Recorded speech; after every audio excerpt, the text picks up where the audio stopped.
Minutes from the last meeting. Yes, ma'am, and I make a motion, we accept them. All right, and, motion passes, all in favor? Yes. It's just, I'm it's not just, on- It's yeah, just you and her.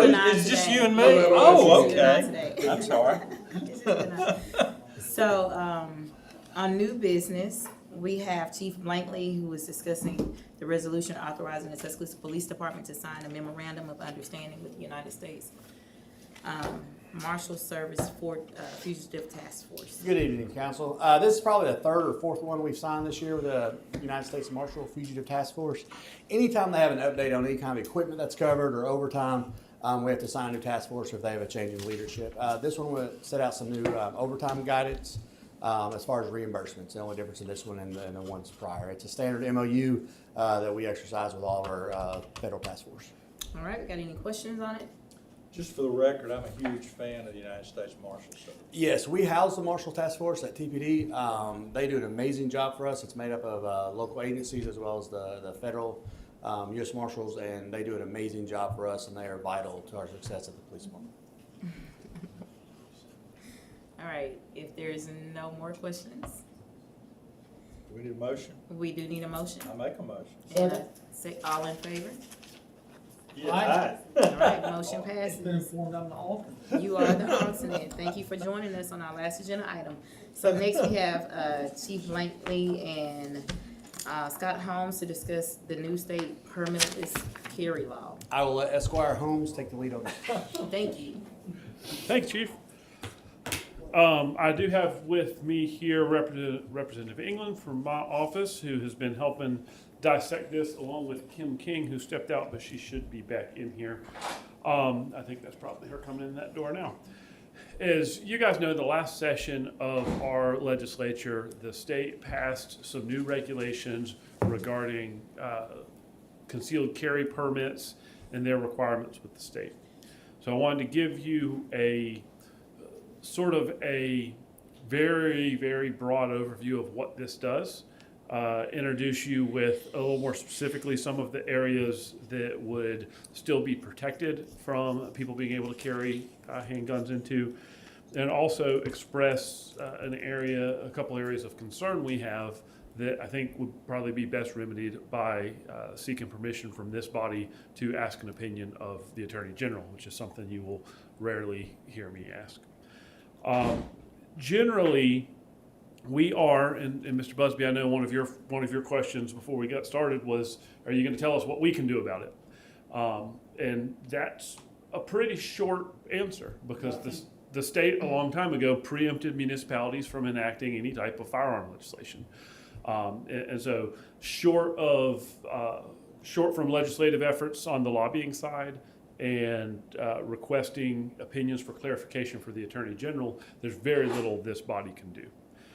What the new law has done is it says you are no longer required to have a concealed carry permit.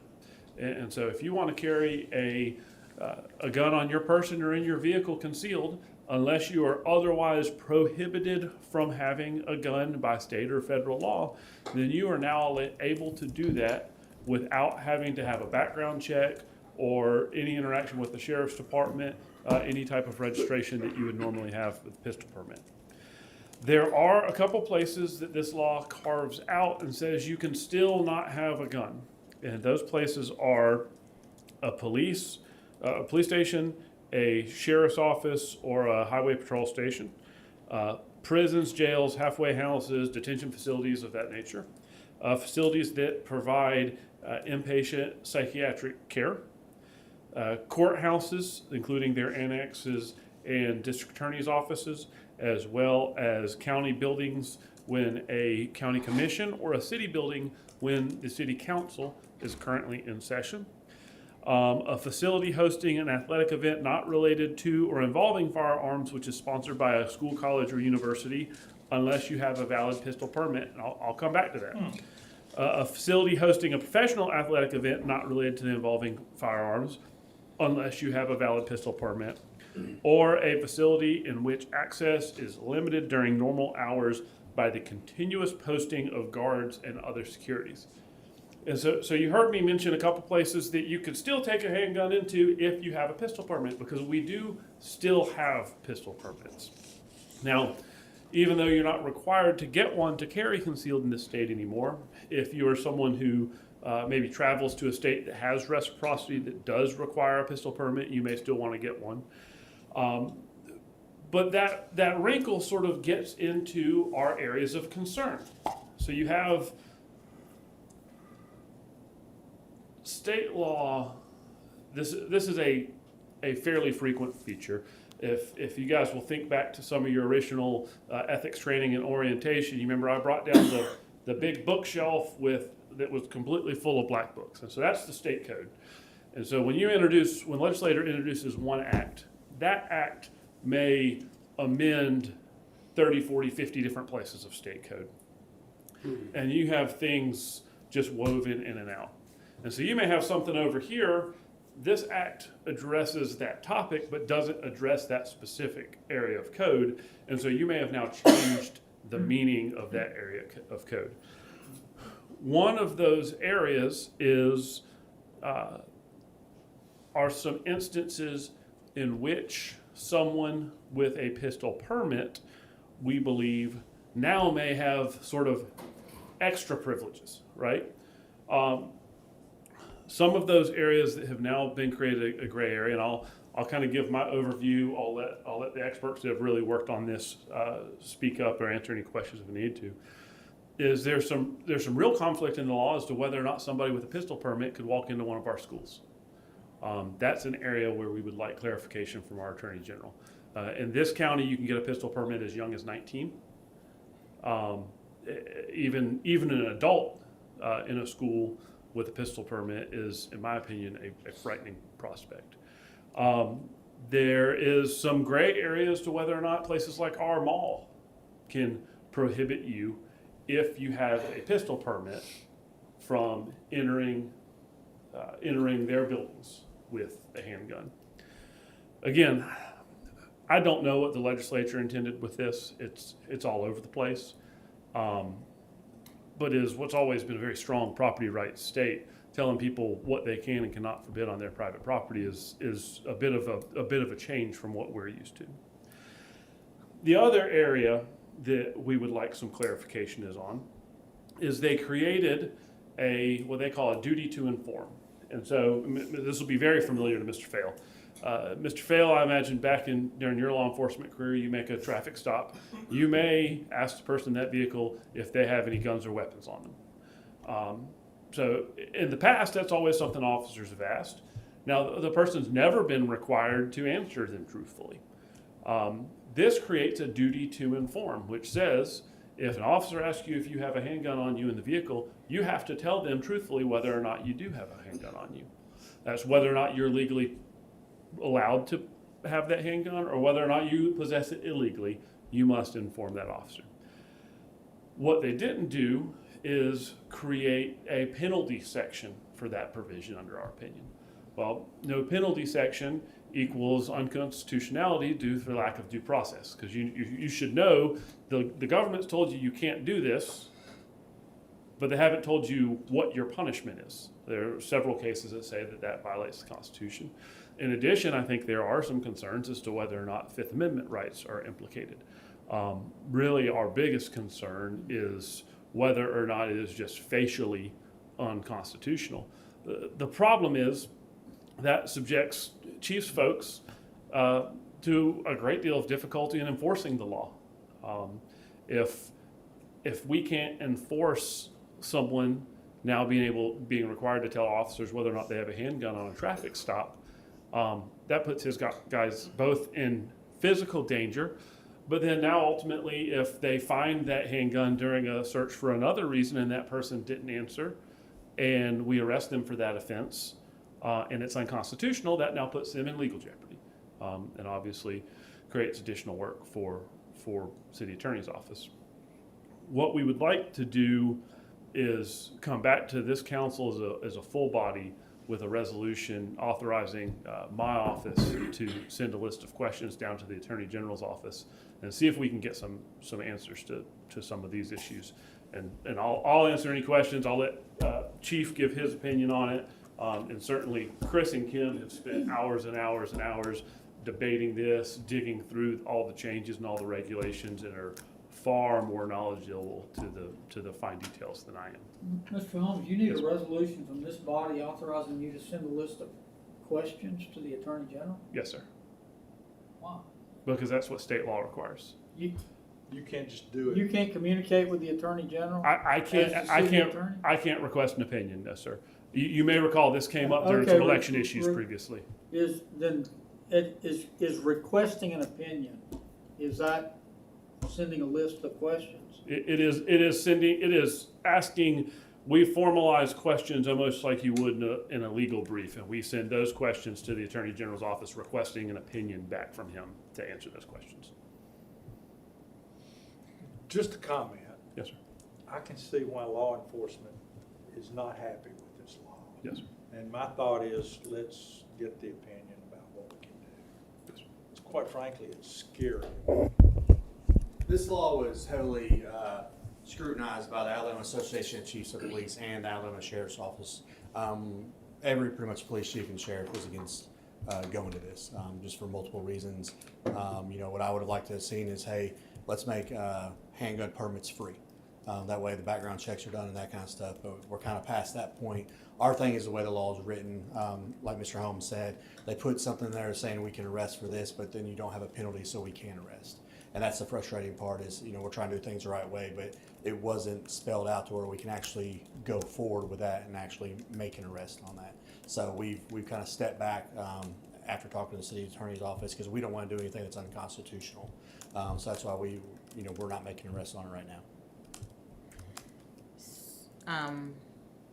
Are there any more questions that we would like for Mr. Holmes to consider? Mr. Chair, Scott, what's the timeline that you're looking toward to send in those questions? My plan would be to do a resolution authorizing it. We kind of debated some internal wording of questions this morning when my team met. We'll continue to put those together. Would be able to let council know what that would be next week. Thank you. I don't know what the timeline. I don't, off the top of my head, and Mr. England may know. I don't know if the AG's office has any deadlines on which they're required to give an answer. Okay, thank you. Is it a chance that someone's already asked these questions? Not to our knowledge, but and we've been in pretty good contact with the Legislative Reference Service, trying to help sort of decipher some of this stuff. And you have a lot of different, I've talked to some other police chiefs, everybody's wondering the same thing. Sure. It's not just us locally saying, hey, what do we do with this? You've got sheriffs and police chiefs across the state going, hey, what do we do with this? So. Last January, the Big Ten mayors voiced its concerns with this piece of legislation. Our hope is by raising these questions, the answers that we get from the Attorney General will also help guide us to any legislative changes that need to be addressed. Certainly the way the legislature works, sometimes a piece of legislation could be more about style than substance. And then you have to go back at some point and amend the substance to get it right. I wouldn't think anyone in the Alabama legislature intended some of the consequences that could be part of this bill, and so hopefully reasonable people can come together and correct this where it needs to be. And I do agree with Chief Blankley, even if the permit was free, it's concerning to me that we wouldn't want background checks. But as Chief said, I think that ship has already set sail.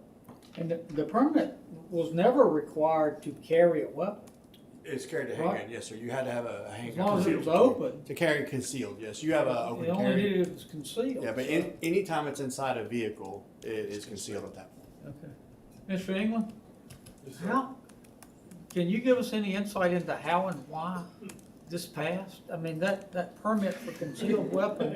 No pressure, sir. Come on, Representative England, give us the. Now, I'm a gun guy. I got a permit. That was the one tool the police had for preempting trouble. What was the rationale here? I'm not holding you responsible for the passing. But what was the talk in the I legislature? was very, still against it, very against it. Some of the issues that we're talking about now were identified during the session. And to be quite honest with you, I think this was more of a political purpose than a public safety purpose. To be honest with you, that there are certain lobbying organizations that score base their support on whether or not you support particular legislation. And this was one of those bills. I think if you looked at the media lately, one component of the bill has almost cut some law enforcement agencies' budgets in half, because a lot of them depended on pistol permit revenue to buy things like cameras, bulletproof vests, many other things. They've lost that revenue. And throughout the process, there were some discussions about what we're having discussions about now, about where to draw the line between public safety and the Second Amendment, for example. So a lot of sacrifices allegedly were made during the process to satisfy law enforcement, to make them at least comfortable with the prospect of basically handing everybody a gun with the presumption that they are legally carrying. That's what we've done. Anybody can carry a pistol concealed, and law enforcement has to give them the presumption that they're legally carrying.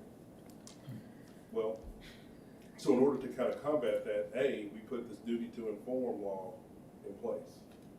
But instead of making it enforceable, there's no penalty, so we don't even know what we can do with it. The other part of it was we created a fund through ADECA, so law enforcement agencies that lost money behind the pistol permit could apply for grants to replace the funding that they lost. But the funding stopped as soon as we said you don't have to have a permit.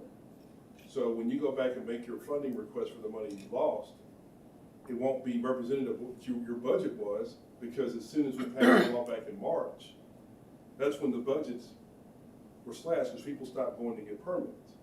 So everything that we promised law enforcement just about has now unraveled to the point where it might as well have not happened. And for us, our law-abiding citizens who carry and who don't, we generally don't discover somebody's not a law-abiding citizen until they do something stupid. But beforehand, if chief or any law enforcement officer walked up to a car or to a person who was carrying concealed, they were immediately presumed to be out of compliance, and that weapon could be seized until they could demonstrate that they had a concealed carry permit. Now they can't do that anymore.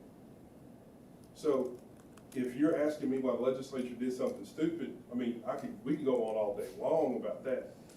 But as far as the gun thing was, the gun bill, I think it was more for just a pursuit of a political purpose that just wiped out all practical and public safety concerns, just to get to that political win, essentially.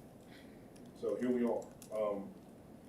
As far as some of the issues that we've identified, the reason why I know there hasn't been anybody who's asked about it is because they don't want to really talk about it at this point, because identifying those issues means that they also have to identify that a lot of the things that they said during the session were likely just for the purpose of getting the bill passed and not for actually accomplishing anything useful. So I think for us to get an opinion from the chief law enforcement agency of the state will either empower us to go enforce the law or give us reasons to go fix it. Thank you. So, Ms. Holmes, are you going to give us a list of the questions you want in the resolution? Yes, sir. My plan will be, and if it takes us rolling to put the resolution on a different Tuesday, we'll push it a week. But my plan is to include the questions we're going to ask in the authorization resolution, so you guys are lockstep and understand exactly what we're doing. Okay. Madam Chair, I'd like to go ahead with it. Okay, I have a question for Chief. So, this council, is my first term, and I think even recently, we've been proactive in trying to just, take care of the public safety of our community. We've had many anti-gun campaigns. And, when there are incidents in our community and people illegally have a gun, a lot of times we find out that some of these guns are stolen. So do you feel like this bill is going to make guns that are being stolen in cars worse, or has that increased since this has happened, or how do you feel about that? I feel like this bill is going to make it harder for us to enforce anything gun related. One of the big things is, now the state also said that they're going to make a database of anybody who can't carry a gun and all that, and that hasn't happened. And it's not practical to do so. You're going to see more people that have got guns in cars, guns on them that before probably wouldn't pass a background check. But one thing we can't do is so hard for us to say, hey, you can have a gun and you can't with a general contact of somebody. With a pistol permit before, we could do that. So it's going to make our job a lot harder here. I do think it brings more guns to the streets and in vehicles because we have to sort out, can you have a gun, can you not have a gun? Before, the handgun permit did that for us. Now, we can't run criminal histories on everybody. And that's how we find out. So it's going to make our job a lot harder. But yeah, I do think you're going to see more guns in vehicles and more guns on cars and, or more guns on people. And then also, that could raise violence because before somebody may not have carried a gun because of their background. Now they feel like they can. And you have heat of the moment decisions that are being made. Any more questions? Thank you, Chief. Yes, ma'am. So, Vicky, on the agenda, it said this was just for discussion, so we actually need to pass. I don't think we need to vote. I will just, based upon council rules and my authority, I'll put the resolution. Okay, all right. Thank you. So if there are no more questions and there's nothing else to come before this committee, can I have a motion to adjourn? So moved. Second. All in